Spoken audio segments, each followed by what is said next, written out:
네, 통합광특강 테스트 전기에너지의 생산과 수송 보겠습니다. 1번 그림 가하나는 코일 주위에서 자석을 화살표 방향으로 움직이는 모습을 나타낸 것이다. 이에 대한 설명으로 옳은 것을 고르시오. 기억 가와 나의 건물계에 흐르는 전류의 방향은 반대이다. 전류의 방향 보게 되면 가는 N극이 가까워지니까 코일의 위쪽이 N, 아래쪽이 S로 돼서 앙페르 오르나사 법칙 사용해주게 되면 다음과 같이 흐르게 되겠죠. 검력의 기준으로 아랫방향. 그 다음 나에서는 S극이 멀어지니까 S극을 잡아당기기 위해서 코일의 위쪽이 N, 아래쪽이 S. 똑같이 검력의 아랫방향으로 전류가 흐르게 되겠죠. 그러므로 둘이 전류의 방향 반대가 아니라 같다. 그래서 기억 틀린 보기이고, 그 다음 니은 자석이 정지해 있으면 검력에는 일정한 전류가 흐른다. 자석이 정지해 있으면 자기장의 변화가 생기지 않게 되어 검력계의 전류가 아예 흐르지 않게 되겠죠. 그리고 니은은 틀린 보기이고, 마지막 디귿 코일에는 자기장의 변화를 방해하는 방향으로 유도 전류가 흐른다. 이게 렌츠 법칙이죠. 즉 앞서 말했듯이 N극이 가까워지면 N극을 멀리 하려고 위쪽이 N극이 되고, S극이 멀어지면 S극이 가까이 하려고 위쪽이 N극이 됩니다.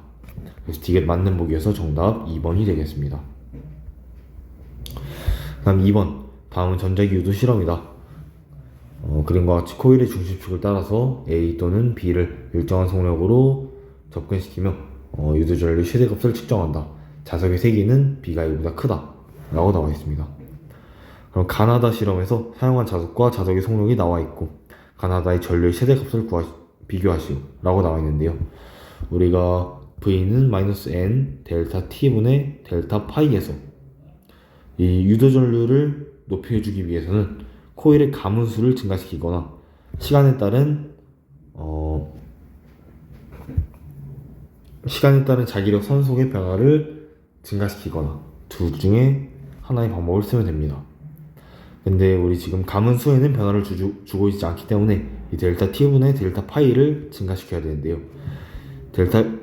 얘를 증가시키려면 첫 번째는 자석의 세기를 세게 한다. 두 번째는 자석의 속도를 빠르게 한다. 이 두 가지 방법을 통해 델타 T분의 델타 파이를 증가시켜서 유도 전류가 세지게 됩니다. 결국 사용한 자석이 더 센 B를 사용하고 그때 자석의 속력이 EV로 가장 빠를 때, 즉 I-다가 가장 큰 전류가 되겠고요.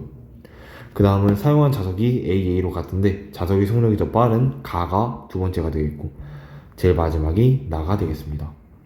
그래서 정답은 4번이 되겠습니다. 그 다음 3번 문제 보겠습니다. 그림과 같이 막대 자석이 금속고리의 중심축을 따라 통과하여 낙하한다. 점 P, Q는 중심축상의 점이다.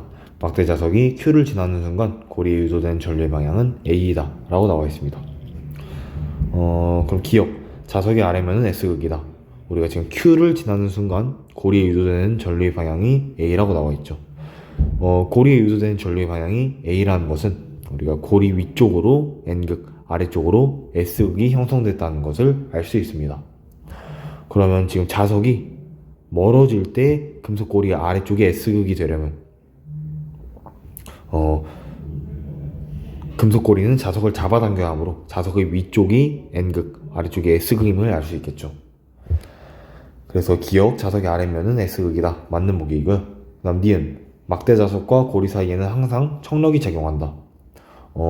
처음에 막대 자석이 금속고리에 가까워질 때는 막대 자석이 다가오니까 그걸 방해하기 위해서 막대 자석과 청력이 작용하는데요.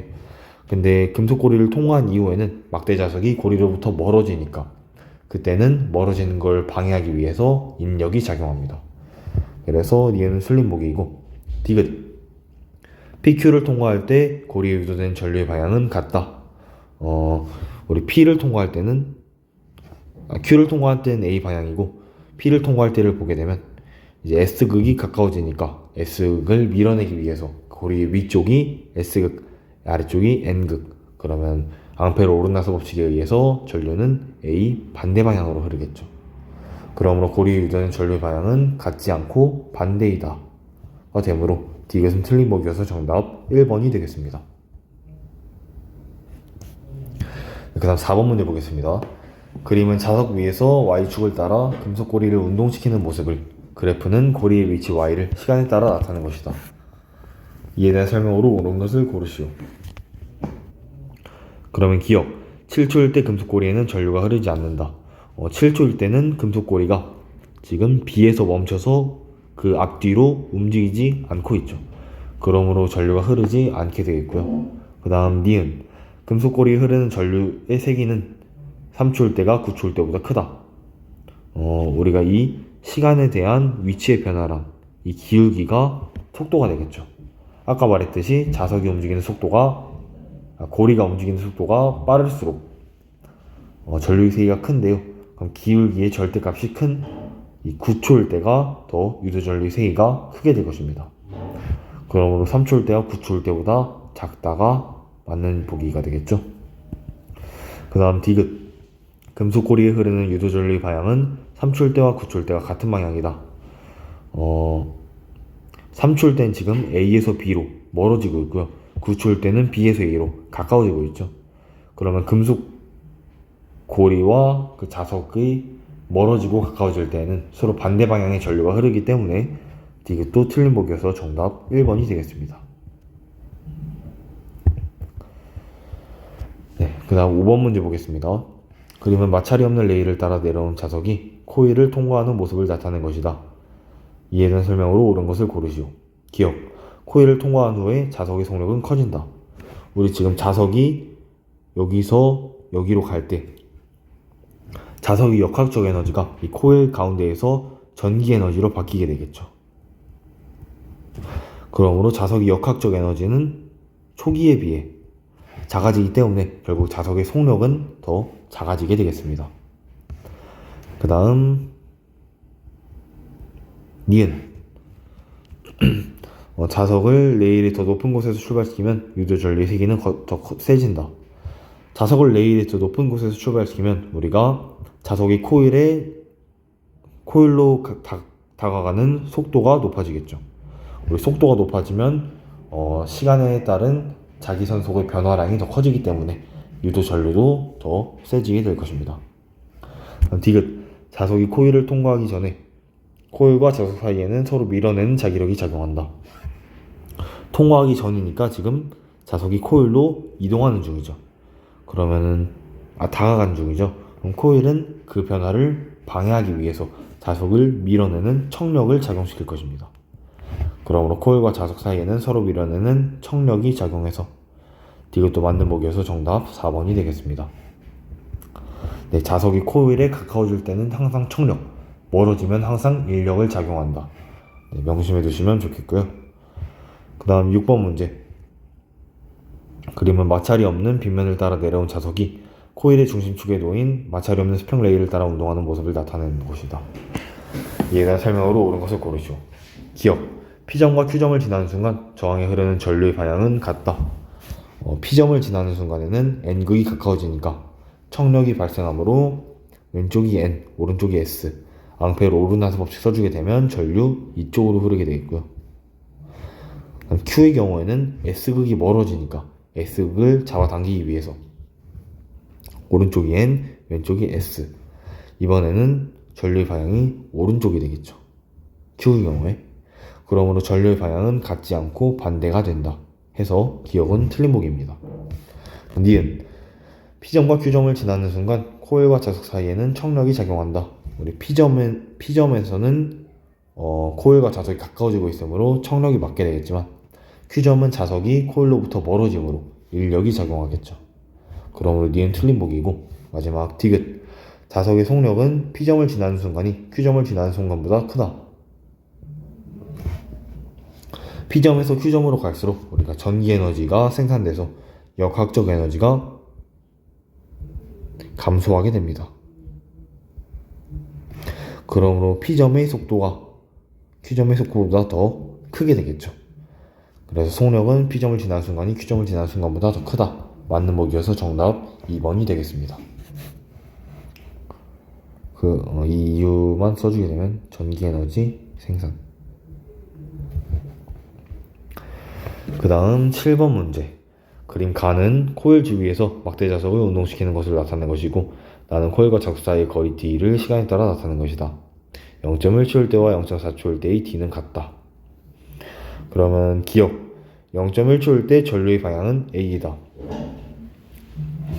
0.1초일 때는 지금 D가 줄어들고 있으므로 우리가 S극이 가까워지고 있죠.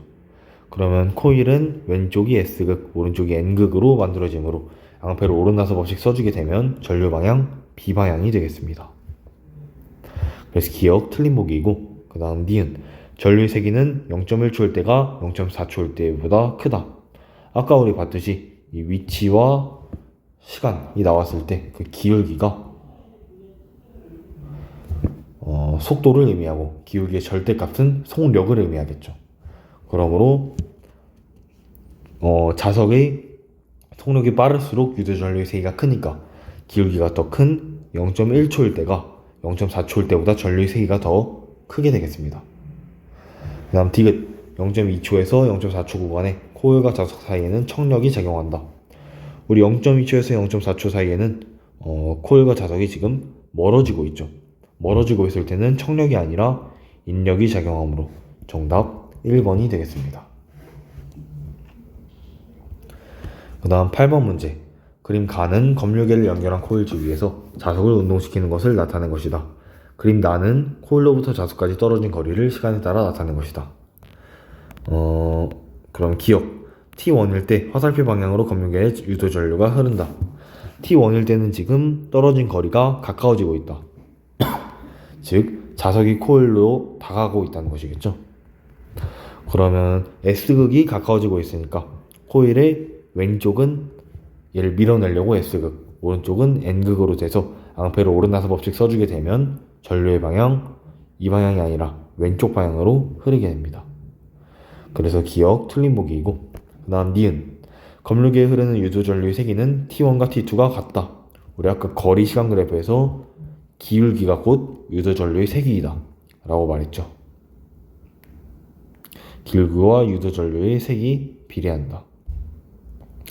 근데 지금 T1과 T2는 기울기가 다르기 때문에 T1과 T2의 유도 전류의 세기는 둘이 같을 수가 없게 됩니다.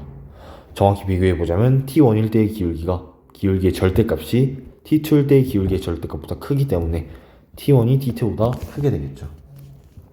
그 다음 디귿 T3일 때 자석과 코일 사이에는 서로 밀어낸 자기력이 작용한다. T3일 땐 떨어진 거리가 가까워진다. 즉 자석이 코일로 다가가고 있기 때문에 얘를 밀어내기 위한 청력이 작용하겠죠. 그래서 디귿은 맞는 보기여서 정답 2번이 되겠습니다. 그 다음 9번 문제. 그림 가는 자석의 N극이 코일 쪽을 향하게 하여 X축과 나란히 운동하는 순간의 모습을 나타낸 것이고 나는 가에서 X축에 나란히 운동하는 자석에 있는 A점의 X축 상의 위치를 시간에 따라 나타낸 것이다. 이에 대한 설명으로 옳은 것을 고르시오. 기억 3T일 때는 코일에는 일정한 세기의 전류가 흐른다. 지금 3T일 때는 지금 그 앞뒤로 위치가 변화하지 않고 있죠. 그러면 자석과 코일의 변화가 없게 되므로 결국 유도 전류가 흐르지 않게 됩니다. 그 다음 니은 0에서 2t 동안 코일의 전류는 BLA 방향으로 유도된다. 0에서 2t는 지금 코일로부터 자석이 멀어지고 있죠. 그러므로 N극이 점점 멀어지고 있으니까 코일에서는 얘를 잡아당기기 위한 인력을 위해서 오른쪽이 S극, 왼쪽이 N극으로 되고 이때 앙페르 오른나서 법칙 사용해주게 되면 A, 얼, B 순으로 전류가 유도가 되겠습니다. 마지막 디귿 T일 때 코일에 흐르는 전류의 세기는 5T일 때 전류의 세기보다 크다. 마찬가지로 위치 시간 그래프에서 기울기 맞으면 되는데요. T일 때가 5T일 때보다 기울기 절대값 더 크기 때문에 당연히 유도 전류의 세기도 더 크게 되겠습니다. 그러므로 정답 3번이 되겠고요. 그 다음 10번 문제 보겠습니다. 그림은 자석과 코일로 구성된 발전기에 전구가 연결된 모습을 나타낸 것으로 코일은 일정한 속력으로 회전한다. 이에 대한 설명으로 옳은 것을 고르시오. 그럼 기억. 가에서 나 과정에서 전류는 A에서 B 방향으로 흐른다. 가에서 나로 갈 때 지금 오른쪽으로 자기력 선속이 형성되고 있는데 그 자기력 선속이 도선에 받는 양이 더 늘어나고 있죠. 그러므로 도선은 왼쪽으로 자기력 선속을 형성, 즉 자기장을 형성하기 때문에 앙페르 오르나서 법칙 사용해주면 이렇게 A에서 B 방향으로 전류가 흐르게 됩니다. 그래서 기억 맞는 보기이고, 그 다음 니은. 가나다 과정에서 코일 AB에 흐르는 전류의 세기는 일정하다. 일단 전류의 세기는 항상 다르게 됩니다. 결론부터 말하자면 얘를 이제 심화적으로 좀 설명해 보게 되면 우리가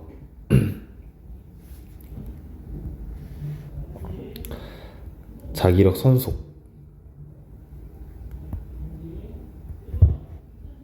시간에 따른 자기력 선속을 보게 되면 만약에 N극과 S극이 이렇게 있고 처음 시작을 여기로 하고 회전 방향이 이렇게 돌아간다 라고 했을 때 처음에는 이 도선에 흐르는 자기력 선속이 없게 되겠죠.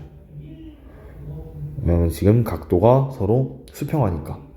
그럼 처음은 0으로 시작했다가 이렇게 돌아가다가 90도일 때 최대가 되고 이렇게 되고 그 다음 다시 180도 돌 때가 0이 되고 다시 270도 돌 때 반대로 최대가 되고 360도 돌 때 다시 0이 되겠죠. 이 과정이 반복되는 게 이제 시간에 따른 자기력 선속의 변화량이 되고 자기력 선속이 될 것이고, 우리가 구하는 것은 지금 전류의 세기, 즉 유도기 전력의 세기인데요. 마이너스 n 델타 t분의 델타 파이에서 우리가 지금 파이 그래프는 이 자기력 선속 그래프는 사인 그래프를 형성하게 됩니다. 네, 여기서 조금 더 심화해서 알아보면 이제 유도기 전력은 자기력 선속을 시간에 대해 미분한 값이므로 우리가 사인을 미분해서 V는 시간에 대해서 코사인 그래프를 그리게 됩니다. 사인을 미분하면 코사인이니까. 그럼 얘는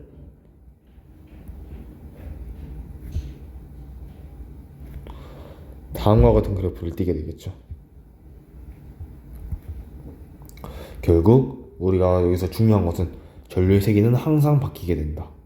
그리고 그 전류의 세기가 최대인 지점은 0도, 180도, 360도, 최소인 지점은 이렇게 90도, 270도가 된다 라는 것 정도 알게 되면 통합과학에 있는 발전기 문제는 모두 풀 수 있게 됩니다. 또 하나 중요한 거 말씀드리자면 전류의 방향이 바뀐 지점, 전류의 방향은 이제 기전력이 플러스에서 마이너스로 가는 경우, 즉 90도에서 270도로 갈 때 전류의 방향이 바뀌게 되죠. 다시 전류 최대는 0, 180, 360되고 최소는 90, 270. 그 다음 전류 방향 변환이 되는 지점은 90, 270도가 되겠습니다. 네. 이렇게 정리해 두고요. 다시 문제로 돌아와서, 그래서 니은은 틀린 보기이고, 그다음 디귿. 나에서 다 과정에서 코일에 흐르는 유도 전류의 방향은 코일 속의 자기 선속을 감소시키는 방향으로 유도된다. 지금 나에서 다로 갈 때 코일 속을 통과하는 자기 선속은 감소하고 있죠. 그러므로 코일 안에서는 자기 선속을 그 감소되는 걸 방해시키는 방향, 즉 증가시키는 방향으로 유도를 하게 되겠습니다. 그래서 디귿 틀린 보기여서 정답 1번이 되겠습니다. 그 다음 11번 문제 보겠습니다. 그림 가, 나는 자석 사이에서 사각형 도선이 일정한 속력으로 회전하는 발전기를 나타낸 것이다. 가는 도선의 면이 자기장의 수평인 순간이고 나는 수직인 순간이다. 기억. 발전기는 전자기 유도 현상을 이용하여 전류를 발생시키는 장치이다. 당연히 맞는 얘기죠. 코일을 돌려서 운동 에너지를 이제 전기 에너지로 바꾸는 발전기는 이제 자기장의 변화를 이용해서 유도 전류를 흐르게 하는 전자기 유도 현상을 이용했다 라고 할 수 있고요. 다음 니은. 가에서 나로 사각형 도선이 회전할 때 도선을 통과하는 자기장이 일정하다. 일정한 게 아니라 자기장이 점점 증가하고 있겠죠. 그럼 우리 니은 틀렸고, 그 다음 디귿. 도선이 회전하는 동안 도선의 전기 에너지가 운동 에너지로 전환된다. 도선이 회전하는 동안 우리가 도선을 돌리니까 그거는 운동 에너지가 전기 에너지로 전환되는 것이죠. 그러므로 디귿도 틀린 보기여서 정답 1번이 되겠습니다. 12번. 그림은 균이랑 자기장 속에 놓인 직사각형 도선이 자기장의 방향의 수직인 회전축을 중심으로 회전하는 모습을 나타낸 것이다. 자기장의 방향과 도선의 면이 이루는 각이 세타이고 ABC라는 점이 있다. 기억. 도선을 빠르게 회전시키면 유도전류의 세기가 세진다. 당연히 빠르게 회전시킬수록 시간에 따른 자기 선속의 변화량이 더 커지므로 전류가 세질 것입니다. 다음 니은. 세타가 0에서 90도일 때 자기장의 수직으로 통과하는 코일의 면적이 증가한다. 0도에서 90도로 점점 가게 되면 수직으로 통과하는 코일의 면적은 당연히 증가하게 되겠죠. 그 다음 디귿. 세타가 180도를 지나면서 B와 C에 흐르는 유도전류의 방향이 바뀐다. 아까 우리 10번에서 봤을 때 세타가 90도 가 아니라 90도, 270도일 때 전류의 방향이 변화되죠.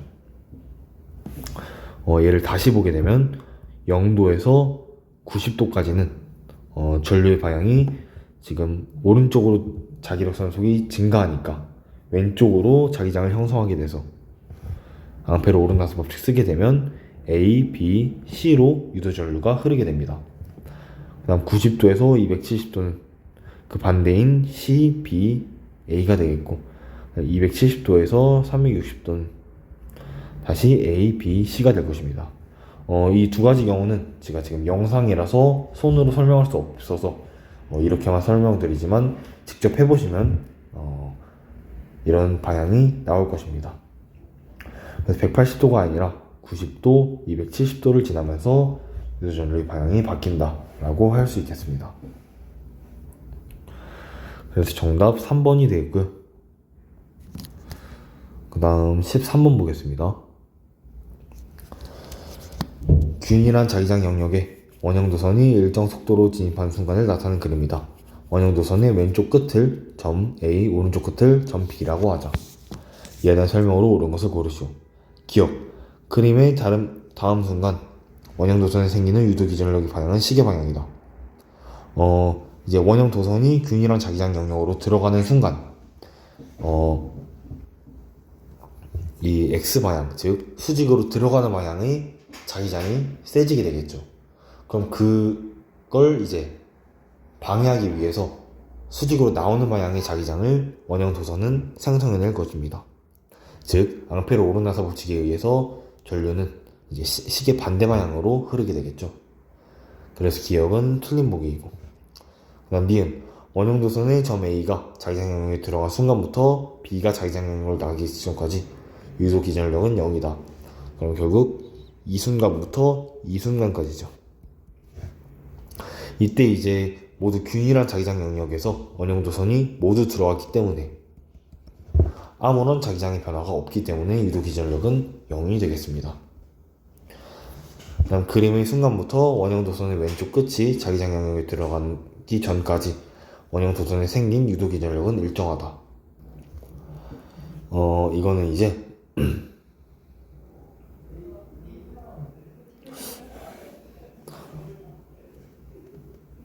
아까 우리가 V는 마이너스 N 델타 T분의 델타 파이고, 그래서 우리가 알아둬야 할 게 자기 선속은 자기장 곱하기 면적을 의미합니다. 그럼 얘를 풀어주게 되면 델타 T분의 델타 BS인데요. 우리가 지금 N은 가문수니까 일정하고 B도 균일한 자기장 영역으로 들어가니까 B도 일정하고, 그러면 결국 델타 T분의 델타 S에 비례한다고 할 수 있겠죠. 결국 시간에 따른 이 들어가는 면적의 변화율에 비례한다는 것입니다. 그러면 지우고 이때부터 얘가 조금씩 이만큼 들어갈 때 얘는 이제 면적의 변화율이 이만큼이죠. 하지만 지금 절반 들어간 이후로 똑같은 시간만큼 갔을 때 그 면적 변화율은 이만큼으로 훨씬 더 큰 값을 가지고 있죠. 다시 하나의 원이 있으면 여기서 여기부터 여기까지의 면적 변화율이랑 여기부터 여기까지의 면적 변화율이랑 그 변화율이 이쪽이 훨씬 크다는 것입니다. 결국 원형도선은 이쪽에 들어가는 순간부터는 유도 기전력이 점점 증가했다가 이 가운데에서 최대를 찍고 그다음 다시 가운데를 지나는 순간 유도 기전력이 작아진다는 것을 알 수 있습니다. 그러면 일정한 게 아니라 점점 증가하다가 감소하게 되겠죠. 그래서 디귿도 틀린 보기에서 정답 2번이 되겠습니다. 네, 우리가 이 문제에서는 단순히 일정하지 않다라는 것을 알아야 될 뿐만 아니라 심화 문제로 이렇게 증가하다가 감소한다 혹은 감소하다가 증가한다 라고 문제가 나올 수 있기 때문에 이 부분에 대해서 헷갈리면 안 됩니다.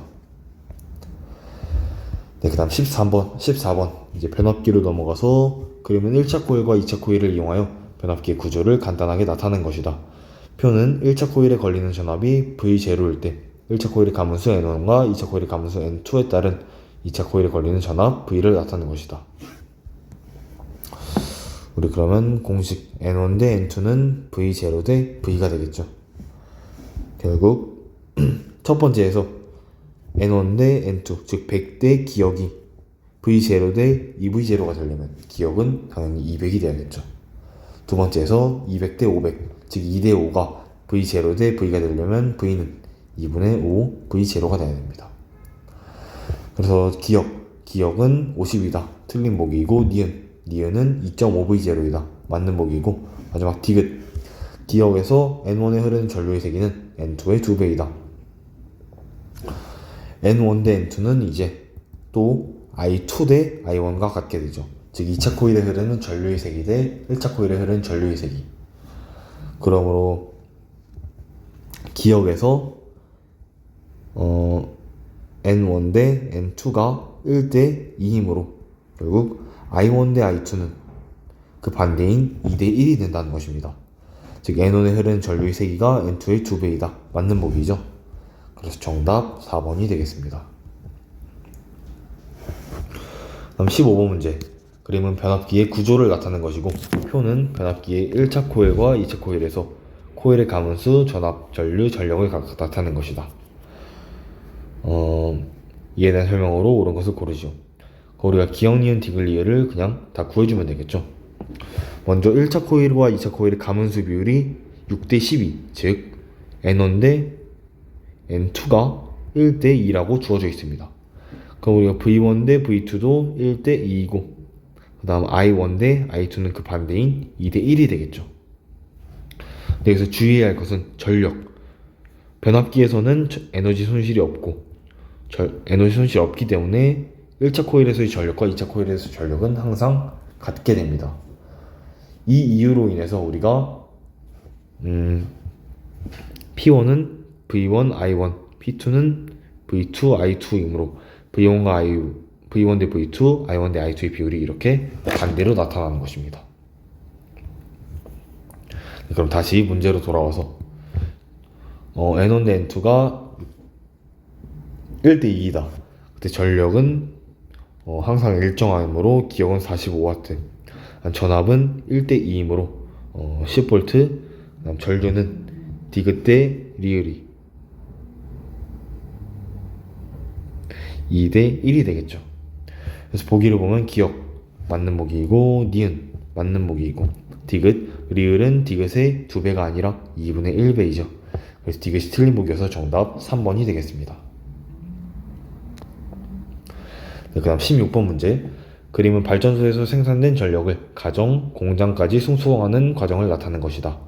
변전소 사이 송전선에 흐르는 전류는 I이고 변전소 A와 B 사이의 송전선의 총 저항은 200oh입니다. 그러면 기역, 발전소에서 공급하는 전력은 200만 와트이다. 지금 발전소에서 공급하는 전력 P는 VI이므로 V는 1000V.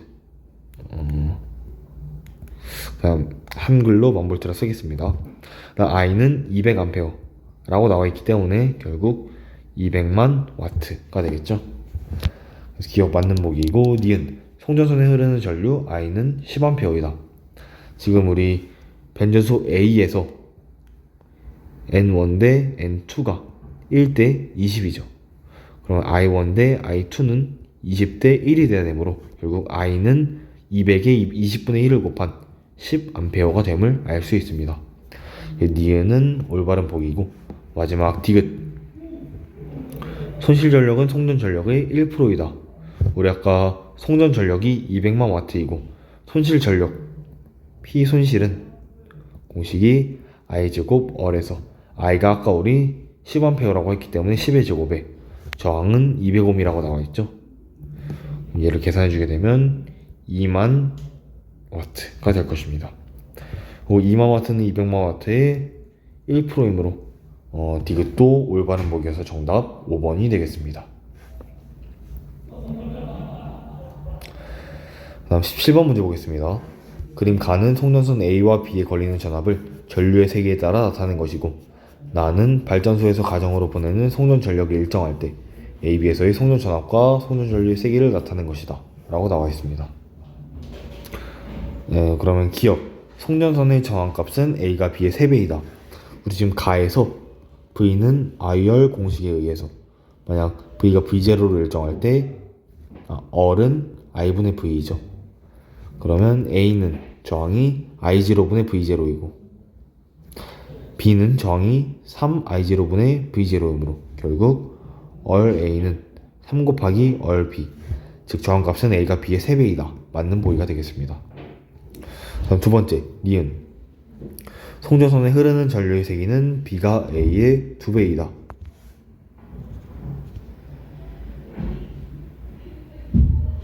지금 나 그래프 보게 되면 송전선에 흐르는 전류의 세기 A는 I0, B는 2I0이므로 B가 A의 2배가 맞게 되겠죠. 그 다음 디귿 송전선에서의 손실 전력은 A에서가 B에서의 3분의 4배이다. 손실 전력은 이제 I제곱 월을 해주게 되면 되는데, A의 경우에는 I0 제곱 곱하기 얼 A가 될 것이고, B의 경우에는 2I0의 전체 제곱 곱하기 얼 B가 되죠. 우리가 얼 A가 3얼 B이므로 얘는 3I0 제곱 얼 B가 되고, 아래 거는 4I0 제곱 얼 B가 되므로 A에서는 B에서의 3분의 4배가 아니라 4분의 3배가 되겠습니다. 그래서 디귿은 틀린 보기여서 정답 3번이 되겠습니다. 그 다음 18번 문제 보겠습니다. 그림 가는 변전소에서 동일한 전력 P0를 송전선 A, B를 통해 각각 송전하는 모습을 나타낸 것이고, 그래프 나는 A, B에서 손실된 전력을 송전 전압에 따라 나타낸 것이다. A의 저항은 얼, B의 저항은 2열로 각각 일정하다 라고 나와 있습니다. 그럼 기억 송전선의 저항으로 인한 열 에너지 때문에 손실 전력이 생긴다. 이거 맞는 얘기고요. 당연하죠. 그 다음 니은 송전 전압이 V일 때 B의 손실 전력은 4P이다. 우리가 지금 B는 송전 전압이 2V일 때 손실 전력이 P가 되었죠. 그러면 송전 전압이 지금 V일 때, 즉 2분의 1배가 되면 우리가 지금 전력이 동일한 전력이므로 I는 2배가 되겠죠. 왜냐하면 VI가 일정해야 하므로.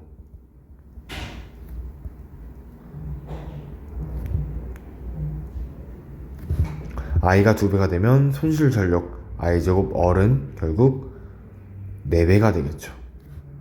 그러므로 손실 전력은 P의 4배인 4P가 된다. 맞는 보기고요. 그 다음 디귿 송전 전압이 2V로 같을 때 B에 흐르는 전류는 A에 흐르는 전류의 2배이다.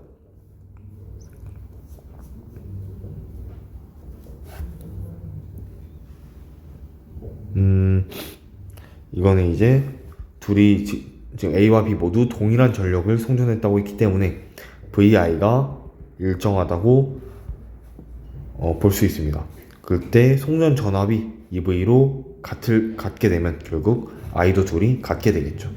그럼 2배가 아니라 같다 라고 해야 올바른 보기이므로 정답 4번이 되겠습니다.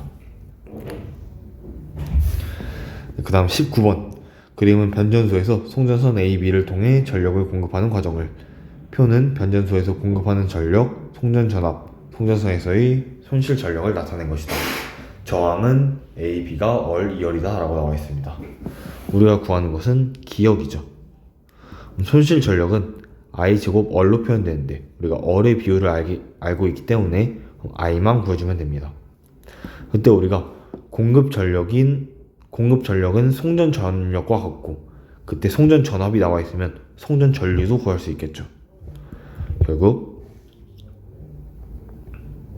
6P라는 값, A에서 6P라는 값은 이제 송전 전류를 구해주게 되면 P는 VI에서 I는 V분의 P죠. 결국 A에서는 V0분의 2P0, B에서는 3V0분의 P0가 될 것입니다. 그리고 다시 A의 경우에서 6P는 V0분의 2P0를 제곱하고 거기에 저항 어를 곱한 값입니다. 그럼 우리 기역은 3V0분의 P0를 제곱하고 거기에 저항 2열을 곱한 값이죠. B의 경우니까. 그럼 얘는 다시 V0 제곱분의 4P0 제곱 얼이 되고, 얘는 9V0 제곱분의 2P0 제곱 얼이 되겠죠. 위에서 아래로 갈 때 우리가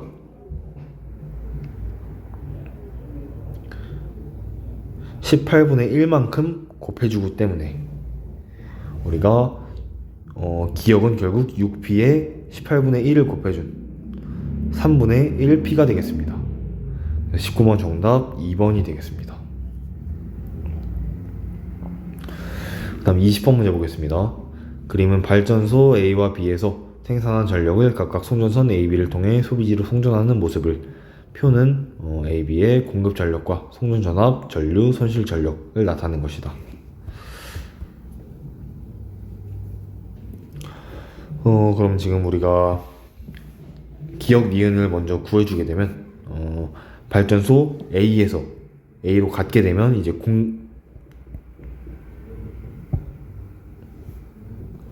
지금 공급 전력이 3P와 2P로 나눠져 있죠. 공급 전력은 이제 송전 전압과 송전 전류를 곱한 값이므로 얘네 둘이 곱해주면 3VI가 나오는데 그게 3P와 같다고 했으므로 결국 기역은 우리가 2I로 해줘야 된다는 것을 알 수 있습니다. 네. 그래야 2VI가 돼서 2P가 되겠죠. 그 다음 A에서 그 다음 B에서는 공급 전력이 P인데 공급 전력이 P고 송전 전압이 V이면 송전 전류는 당연히 I겠죠.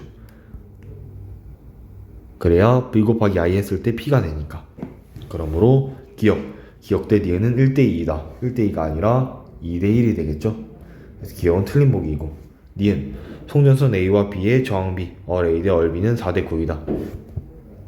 이건 지금 첫 번째와 세 번째 경우 손실 전력이 P1으로 같다는 것을 이용하여 구해야 합니다. 손실 전력은 I제곱 어림으로 첫 번째 A에서의 손실 전력 P1은 2분의 3I를 전체 제곱해주고 거기에 A의 저항을 곱해준 값과 같고, 그 값은 B의 경우에 I제곱에 얼 B를 곱한 값과 같게 됩니다.